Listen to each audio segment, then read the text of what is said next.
여러분 반갑습니다.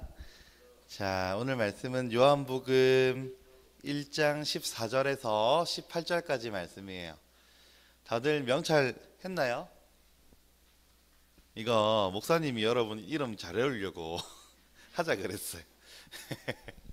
자, 요한복음 1장 14절에서 18절까지 말씀 보자. 우리 다 같이 한 목소리로 읽을 건데요. 우리 줌에서 참석한 학생들도 함께 읽어주세요. 예. 요한복음 1장 14절에서 18절까지 말씀이에요. 찾았나요? 요한복음을 찾는 건 창세기보다는 어렵다, 그죠? 창세기는 제일 앞에 열면 있는데 요한복음은 그래도 찾아야 되니까. 성경책 옆에 보면은 말씀이 그 검은색으로 된 게 보통 구약이고 빨간색으로 되면 신약 성경이거든요. 보통. 그래서 빨간색 보면 마태복음, 마가복음, 누가복음 다음에 요한복음이 있어요. 자, 요한복음 1장 14절에서 18절까지 말씀 우리 한 목소리로 한번 읽어볼게요. 시작. 말씀이 육신이 되어 우리 가운데 거하심에 우리가 그의 영광을 보니 아버지의 독생자의 영광이요 은혜와 진리가 충만하더라. 요한이 그에 대하여 증언하여 외쳐 이르되 내가 전에 말하기를 내 뒤에 오시는 이가 나보다 앞선 것은 나보다 먼저 계심이라 한 것이 이 사람을 가리킴이라 하니라. 우리가 다 그의 충만한 데서 받으니 은혜 위에 은혜로라. 율법은 모세로 말미암아 주어진 것이요 은혜와 진리는 예수 그리스도로 말미암아 온 것이라. 본래 하나님을 본 사람이 없으되 아버지 품속에 있는 독생하신 하나님이 나타내셨느니라. 아멘. 여러분, 우리가 이 요한복음이라고 하는 성경책을 읽을 때요, 이 성경책을 쓴 사람이 누구인지를 생각해 보는 건 굉장히 유익하고 도움이 돼요.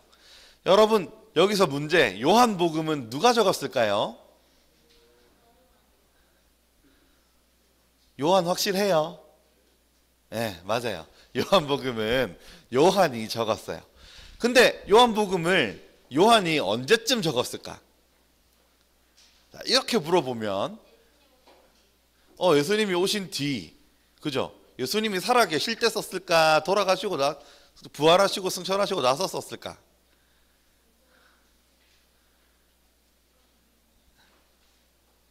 언제 썼느냐 이것도 되게 중요하겠다, 그죠? 요한복음을 요한이 이렇게 앉아서 쓴 거는 요한 할아버지가 돼서 썼어요. 요한. 여러분, 우리가 이 요한복음을 쓴 요한에 대해서 조금 아는 게 필요한데요, 이 요한은 예수님께서 굉장히 사랑하시는 제자였어요. 그래서 여러분, 최후의 만찬이라고 하는 그림을 본 적 있나요? 최후의 만찬, 유명한 그림이죠, 그죠? 거기에 막 예수님한테 이렇게 막 이렇게 팔에 기대 가지고 있는 사람 본 적 있어요? 그림에 그 기대에 있는 게 요한이에요. 요한. 예수님이 되게 사랑하셨던 제자인데 요한은 특이하게도 예수님의 제자들 중에서 제일 오래 살았어요. 예수님의 제자들이요 좀 빨리 다들 죽었어요. 베드로는 십자가에 거꾸로 못 박혀가지고 죽고, 뭐 이게 이렇게 순교해서 죽고 저렇게 죽고 죽었던 제자들이 되게 많은데 요한은 좀 오래까지 살아서 이 요한 할아버지가 지금 할아버지가 되었을 때 이 요한복음을 기록했다고 생각하면 돼요. 요한 할아버지가 적은 책이 여러 가지가 있는데 요한복음 있고요, 또 성경책에 요한이라고 하는 이름이 들어가는 책이 뭐가 있을까? 요한 1서, 2서, 3서, 그죠? 이런 책들을 요한 할아버지가 적었어요. 그 섬에 유배되어 있었어요. 섬에 이 할아버지가. 그래서 그 섬에서 막 군인들이 지키고 있는 그 섬 속에서 요한 할아버지가 인생의 말년에 기록했던 성경이 요한 서신서와 요한 복음이에요. 그럼 여러분, 지금 이 요한복음이 기록된 거는 예수님이 이 땅에 오시고 사시고 죽으시고 부활하시고 승천하신 이후에 바로 쓴 게 아니에요. 그리고도 시간이 지나고 흘러서 제일 오래 살았으니까 머리가 이렇게 백발이 되어 있는 그 노년의 요한이 이 요한복음을 적었다고 우리가 생각해 보면 이 요한복음이라고 하는 성경책이 조금 새롭게 다가올 거예요. 그런데 여러분, 왜 이게 중요하냐면 요한 할아버지가 예수님의 제자들 중에 거의 제일 마지막까지 살아 있었다 그랬잖아요.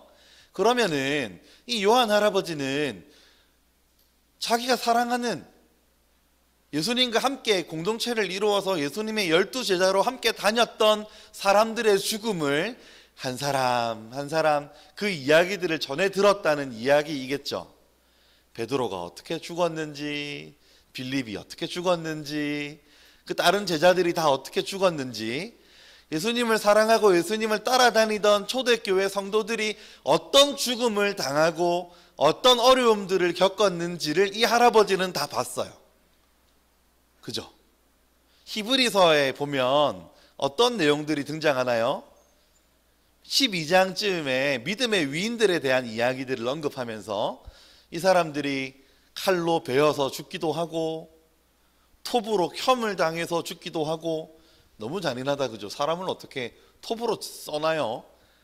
그렇게 죽기도 하고, 사자들, 굶주린 사자들에게 던짐을 받기도 하고, 그렇게 죽었던 예수님 제자들의 죽음, 초대교회 성도들의 죽음을 눈으로 목격하기도 하고 전해 듣기도 하면서 수도 없이 많은 눈물을 흘렸을 사람이 이 요한 할아버지인데, 이 할아버지가 지금 요한복음을 기록하고 있다는 거예요.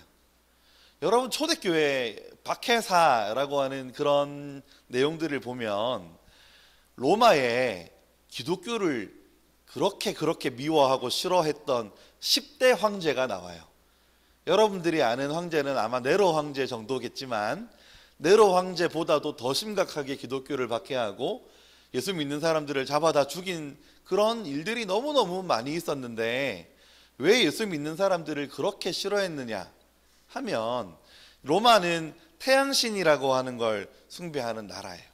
근데 예수님 믿는 사람들은 그 신을 숭배할 수 없다고 이야기하니까 싫어했어요. 어떤 방식으로 싫어했느냐? 네로 황제는 그런 거 했어요. 사람들이 많이 살고 있는 오늘날로 따지면 아파트 대단지 같은데 불을 지르는 거예요. 불을 지르면 어떻게 되겠어요? 저기 롯데캐슬 이런데 아파트 그 막 다 다니면서 불을 다 질렀어. 그럼 사람들이 타 죽는 사람들이 많겠죠. 그러면 기독교인들이 이렇게 했다 라고 해서 사람들을 잡아다가 죽였어요. 이상하죠, 그죠? 지금 생각하면 이해할 수 없는 일들이 그 당시 시대에는 많았어요. 그렇게 어려움을 당하고 핍박을 당하다 보니까 사람들이 숨었어요.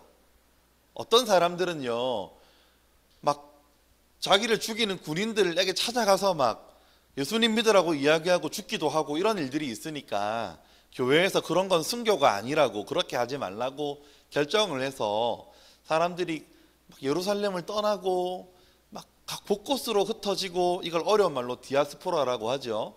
어떤 사람들은 무덤을 파서 무덤 밑으로 들어가서 지하에서 사는 사람들도 생기고, 이런 어려운 초대교회 성도들의 살았던 많은 이야기들, 그 많은 것들을 다 눈으로 보고 가슴에 안고 있었던 이 요한이 지금 이 요한복음을 쓰는 거예요. 근데 여러분, 이게 초대교회 성도들이 다 그렇게 신앙을 지켰냐면 그게 아니에요. 어떻게 됐겠어요? 그 후손들이 태어났겠죠. 그 아들들, 딸들이 태어났을 거예요. 왜냐하면 세월이 많이 흘렀으니까. 여러분, 많은 세월이 흘렀으니까. 그렇게 예수님을 그렇게 사랑하고 사모했던 사람들이 자녀를 놓고 그 자녀들이 자녀를 놓는 세대 간의 교체가 일어나면서 그 자녀들은 예수님을 눈으로 본 적이 없는 거예요. 우리 엄마 아빠는 예수님을 직접 눈으로 보기도 하고 예수님이 오병이어 막 떡 주시는 거, 물고기 주는 거를 받아 먹기도 했던 경험이 있었는데, 엄마 아빠는요, 그 아이들은 그런 경험이 없어요. 예수님을 내 눈으로 본 적이 없다니까요. 근데 내가 왜 예수님을 믿으면서 이렇게 힘들어야 되지? 내가 본 적이 없는 분을 왜 이렇게 믿어야 되지? 엄마 아빠는 예수님이 이 땅에 재림하실 거라고 그렇게 믿는데 나는 그 예수님 본 적도 없는데 내가 왜 이 고생을 해야 되지? 이런 생각을 하는 젊은 세대들이 일어나면서 갈등이 생기기 시작했어요. 교회 처음에는 초대교회 예배 이야기들을 들어보면 예배 순서나 이런 것들이 막 다 결정되어 있는 게 아니었어요. 그냥 모여서 우리 예수님 이런 이야기 하셨지, 맞다 예수님 그런 이야기 하셨지 이러고 빵을 떼고 나눠 먹고 하던 그 모임이 예배 모임으로 점점 바뀌면서 순서가 생기고 형식이 생기고 예배 모임의 형태가 갖추어지면서 너무너무 예배가 습관적인 것 같은 느낌이 드는 거예요. 사람들이 늙은 사람들일수록 그게 더 심했는데, 왜냐하면 살아계신 하나님이신 예수님의 말씀을 직접 듣던 사람들이 이제 그걸 떠나서 우리끼리 예배하고 우리끼리 기도하는데 예수님이 계시지 않는 것 같아서 마음에 허한 마음이 들었어요. 젊은 세대들은 젊은 세대들대로 부모님 세대를 이해하지 못하고, 예배 모임은 형식적인 것 같아서 답답하고, 새로운 경험을 좀 하고 싶고, 하나님이 살아계시면 예수님 보내셔가지고 저 나쁜 로마 제국을 좀 무너뜨리시고 좀 새로운 예수님이 진짜 왕이심을 우리에게 보여주시면 좋겠고, 그런 마음들, 사모하는 마음들, 예수님이 누군지 보고 싶은 이야기들, 그런 마음들, 이런 여러 가지 이야기들이 다음 세대가 일어나면서 여러 가지 어려움들이 생기는 모습을 예수님이 가장 사랑하셨던, 예수님을 가장 사랑했던 이 요한 할아버지가 보면서 그 초대교회, 어려움을 당하고 있는 초대교회 성도들에게 썼던 편지가 요한 복음인 거예요. 여러분, 우리는 그래서 이 요한 할아버지가, 예수님의 제자 요한이 어떤 마음으로 이 책을 적었고 어떤 마음으로 이 말씀들을 그 초대교회에 전달했는지를 생각해 보는 게 우리에게 굉장히 중요하겠죠. 이 할아버지 마음은 어땠을까요? 이 초대교회 성도들에게 너무너무 답답해하고 많은 어려움이 있고 세대 간의 갈등이 있는 이 초대교회 성도들에게 요한 할아버지가 하고 싶어하는 이야기는 예수님 이야기예요. 예수님. 근데 여러분, 이 초대교회 성도들이 진짜 듣고 싶어 했던 것, 보고 싶어 했던 것은 예수님이 아니었을지도 몰라요. 왜냐하면 이 사람들이 당하고 있는 어려움은 실제적인 것이었거든요. 당장 먹고 사는 문제가 힘들었어요. 당장 도망치면서 살아야 했었어요. 너무너무 예수님 믿는다 그러면 어떤 중요한 자리에 갈 수가 없었어요. 예수님을 믿는다는 이유만으로 너무 많은 고통이 따르니까, 그래서 이런 고통이 좀 없어지는 것을 기대했을지 몰라요. 예수님 믿는다 해서 어려움이 없는 세상에서 살고 싶었을지 몰라요. 여러 가지 다양한 그런 필요들, 여러 가지 나에게 필요한 이야기들이 해결되면 좋겠다, 이런 생각을 했을지 모르겠어요. 그런데 이런 사람들에게 그런 필요들, 여러 가지 필요들이 있던 초대교회 성도들에게 요한이 지금 하고 있는 이야기는 뭐냐면, 이렇게 하면 너희가 먹을 걸 얻을 수 있을 거야. 이렇게 하면 좀 핍박을 덜 받을 수 있을 거야. 어느 지역으로 옮기면 거기는 좀 핍박이 덜하대. 거기로 가. 이런 이야기를 하고 있는 게 아니라 요한 할아버지가 지금 해주고 싶은 이야기는 예수님이라는 거예요. 예수님. 그 모든 문제에도 불구하고 예수님이라는 거예요. 예수님. 근데 여러분, 이게 이해가 안 되잖아요. 초대교회 성도들이 과연 이걸 이해했을까요? 이해를 했을지 모르겠어요. 너무너무 어려운 일들이 생기면은요, 우리는 진짜 그거 해결받고 싶잖아요. 그거 해결됐으면 좋겠잖아요. 좀 웃긴 이야기인데, 목사님은요, 국민학교, 초등학교, 목사 국민학교 세대인데, 국민학교 3학년 때 여자친구를 사귀었거든요. 갑자기 심각한 이야기에서 맞죠? 그리고 고등학교 2학년 때 헤어졌단 말이에요. 그 여자친구랑 고등학교 2학년 때 헤어졌는데, 그때만 해도 폰이 없었어요. 삐삐가 갓 나와 있던 세대였단 말이에요. 근데 헤어졌는데 왜 헤어졌는지를 몰라. 뭐 때문에 헤어진단 말도 안 해주는 거예요. 목사님 마음이 너무 힘들었어요. 그래가지고 막 할 수 있는 게 없잖아. 할 수 있는 게. 왜냐면 목사님 전 그 이사를 갔었거든. 그 친구는 저기 창원에 있고 목사님은 김해에 와 있고 연락도 안 되고 어떻게 막 마음은 너무 힘들고 이런 목사님에게 해결책은 뭐였을 것 같아요? 목사님이 그래가지고 할 수 있는 거는 집 앞에 교회 가는 것밖에 없으니까 교회 가가지고 하나님 나 막 이렇게 헤어져서 마음이 너무 힘들어요. 뭐 다시 만나고 싶어요. 어쩌고 저쩌고 막 오만 기도를 다 했겠죠. 목사님이 막 그런 기도를 막 하고 진짜 나한테 필요한 게 어떻고 집에 이런 게 어렵고 저런 게 어렵고 이러저러 기도를 하다가요. 여러분 구체적인 좀 도움들이 있었으면 좋겠다는 생각을 했었는데요. 그때도 목사님 집이 좀 어려웠기 때문에 하나님 엄마 아빠 이제 좀 그만 싸우면 좋겠어요. 하나님 우리 엄마 아빠 이혼한다는데 이혼 안 했으면 좋겠어요. 하나님 나 여자친구랑 헤어졌는데 마음이 너무 힘들어요. 이런 막 이야기 그런 필요들 좀 해결받고 싶어가지고 그런 기도하다가요. 그때는 그 어릴 때 교회인데 그 교회 가면은요. 요즘은 그런 교회가 잘 없지만 권사님들이 교회에서 주무셨거든요. 그 교회는 옛날 교회라 밤을 지새면서 기도하는 권사님들이 있었는데 목사님도 그때 막 어린 나이고 해도 교회 그냥 갈 수 있었죠. 어른들이 계시니까 가가지고 그냥 그 할머니 할아버지들한테는 말도 못하겠고 혼자 자리에 털썩 앉아가지고 두 눈 감고 예수님 하는 데 있잖아요. 그 예수님 할 때 하나님이 주시는 위로가 있어요. 그거 여러분 뭔지 여러분은 아나요?